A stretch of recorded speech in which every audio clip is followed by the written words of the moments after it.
feeling warm this morning because the New Orleans Saints managed to avoid disaster for a third year in a row, managed to avoid first-round disaster like last year, and they came out of business or they came out and took care of business and beat the hell out of the Chicago Bears yesterday. Yeah, they did. Like you said, I think that when you look at the score, people may say 21-9, and you think, wow, that's a little closer than I thought it was going to be, but it never really felt close at all. I mean, the New Orleans Saints had a firm grip on this game the entire matchup. Here was Drew Brees yesterday, as we said in the headline segment. Brees, who's going to turn 42 years old this Friday before the matchup against Tom Brady on Sunday, threw 2 touchdown passes, one to Mike Thomas. It was good to see Mike Thomas back in action yesterday, and Latavius Murray. How about Deontay Harris and the day that he had? So it's funny, man, but we talked about it on Friday. We said Sean Payton is gathering the All-Pro Infinity Stones,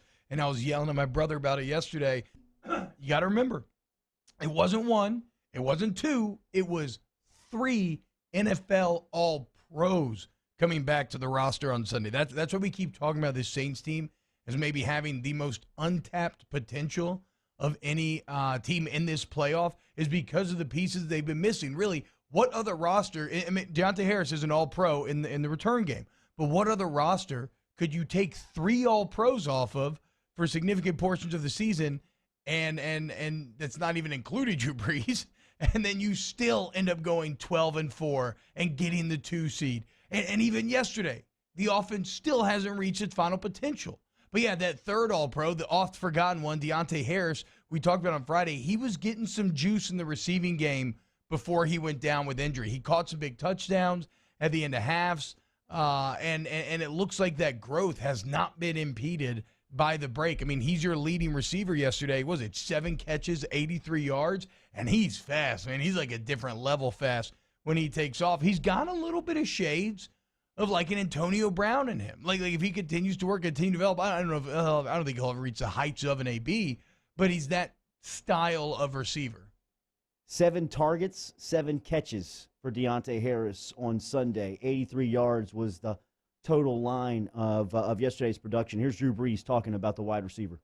He's a great weapon. He can do a lot of things. He's got a really great feel for the game and a lot of our route concepts. And so, we were trying to put him in positions where, good matchups in space, get the ball in his hands, and let him do what he does best. He did a great job. Mike Thomas was back yesterday. Drew Brees targeted Thomas 7 times. Thomas grabbed it 5 times for 73 yards, including the game's first touchdown. Here was Brees talking about having Thomas back in the lineup. Great. It was great to get him in the end zone, too. Hopefully we broke the seal, and there's a lot more that came from. But, listen, we got some work to do. I think still just kind of first time, really that we're getting everybody together again. Hopefully we get Traquan Smith back this week as well. There's just so much timing and rhythm that goes into the passing game. So many little nuances and things that, when you're playing a lot, it becomes automatic. And that's when, you're really playing at the level that, man, we've been at, in many cases around here. But listen, this is playoff football. Each game becomes obviously more meaningful, and you've got to continue to fine tune and find ways to play your absolute best football. And listen, we need to improve. We still need to improve. There's still room for that. So that's what this week's going to be. Yeah, so Brees, look, and not shying away, not trying to make excuses, acknowledging that the offense has to be better. The timing piece is interesting because when you're talking about when your arms is completely shot and you're at the point where Brees is now physically, timing is how you complete those balls. And so when you have a rotating door and you got new receivers every game, it makes it hard to establish any consistency. And so we'll see if you get Traquan back and then you're back at full strength. Can that timing finally come through now with with Drew Brees and Michael Thomas getting another game together? And then if it does, will you see that full potential of the Saints offense? Here's Payton talking about Thomas. Listen, he draws coverage, he draws rotation. He had a few big plays for us, and he's going to continue to have more and more big plays. I'm glad that, he had that time to really stay off his ankle, and I know it's not 100%, but man, he's going to be significant for us in all of these games. Yeah, the best part about Mike Thomas is, too, you saw it on third down yesterday, but then like Sean Payton's alluding to, it's not just the raw statistical output with a player like Mike Thomas. It's also the level of defensive focus that he commands out of the other team, right? Opponents have to allocate a lot of their resources to trying to shut down Mike Thomas, or he will take over.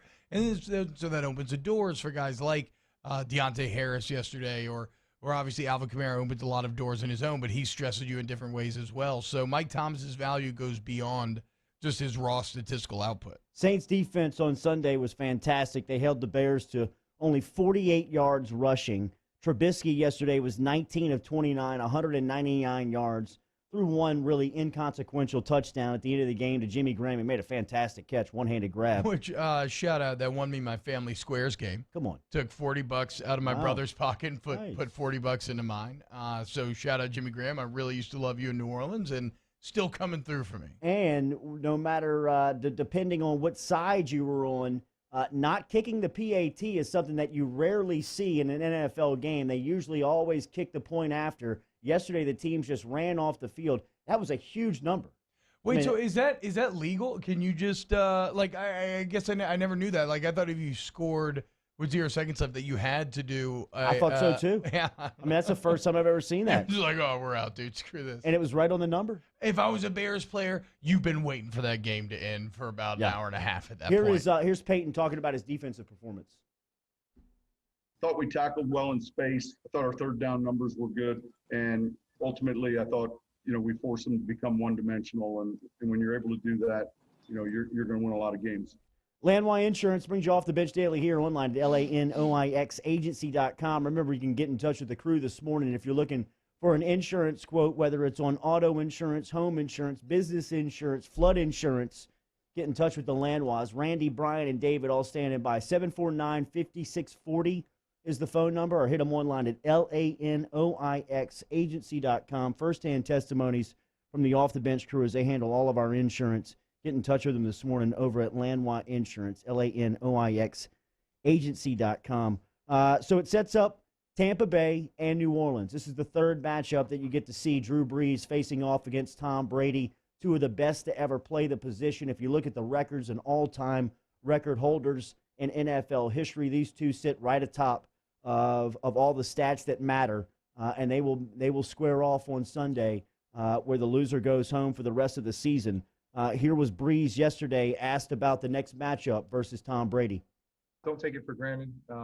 Very appreciative and of the opportunity. And listen, the minute that he signed with the Bucs and came in the division, you felt like that was going to be a team to contend with. That was going to be a team that had playoff aspirations and beyond, just like us. So I guess it was inevitable. Look, I think there's some people out there that are sitting here and they're worried about things like, oh, it's hard to beat a good team 3 times, and it's Brady and the playoffs and all of these things. And I get it. You're not wrong, right? There is some truth there, but also there's truth to the fact that the Saints beat the hell out of the Tampa Bay Buccaneers 2 times this year. There's truth to the fact that the Saints are a legitimate Super Bowl contender in their own right, a better Super Bowl contender than Tampa Bay is. And sure, whatever, with the path have been easier, had some games gone the other way, and Seattle wins, etc. It is, look, you're not trying, Lamar Jackson, he just needed to win a playoff game. The Cleveland Browns, the Bills, they just needed to win playoff games. Like, everything else from there on is lanyard. That's not the case with the New Orleans Saints. The New Orleans Saints are going for a Super Bowl. And so I don't care who you got. Like, the point being, you're going to have to go through everybody anyway, right? And so if that's going through Brady and then going through Green Bay and Aaron Rodgers, if you want to win a Super Bowl, the bottom line is that's just what it's going to take. This team isn't going to shy away. As a fan, you shouldn't be concerned. You shouldn't shy away. Embrace this matchup. You are the big brother. Use that big brother strength like you did a few weeks ago and break them once again. New Orleans will face Tampa this Sunday inside the Mercedes-Benz Superdome in the divisional round. It will be cleanup. It will be the fourth and final game of the weekend for the divisional playoffs, as they are set up with 2 games on Saturday. You've got the Rams visiting the Packers. The Packers, of course, the number 1 overall seed in the NFC. The Rams took care of the Seahawks on Saturday, 30-20. And when you look at a formula that may be able to go into Green Bay, the defensive front, Aaron Donald, you wait to see what his health is like after he was banged up versus the Seahawks on Saturday. But the Rams defense. Yeah, they looked incredible, man. That D-line is Well, look, the Rams are the number 1 defense in the league this year. Yeah. So, I mean, it's like we talked about when we were looking at 1 seeds. That's how they've been winning all year. It's kind of like how the Saints have been winning with great defense and, like, good offensive play, right? Not necessarily great, but good offensive. Think about this. I love this comment from Todd Jones in the YouTube chat. The Brees script is being written as we speak. Brady in primetime, then Rodgers and Lambeau to get there, and then beat Patrick Mahomes in the Super Bowl to ride off into the sunset. Don't get any better than that. I mean, that would be the most legendary trio of quarterback wins, quite literally, that you could ever come up with. Hanging I out. would love for anybody to find a better trio of wins if that's what ends up happening. Burge Osbury next. Off the bench with Kalana and T-Bob. Hey, I hope you enjoyed that video. If you did, go ahead and like and subscribe below. You want more great Saints content? We got it all here on Off the Bench Overtime. Check out these other videos, share with your friends, and let's grow the Who Dat Nation together. Who Dat?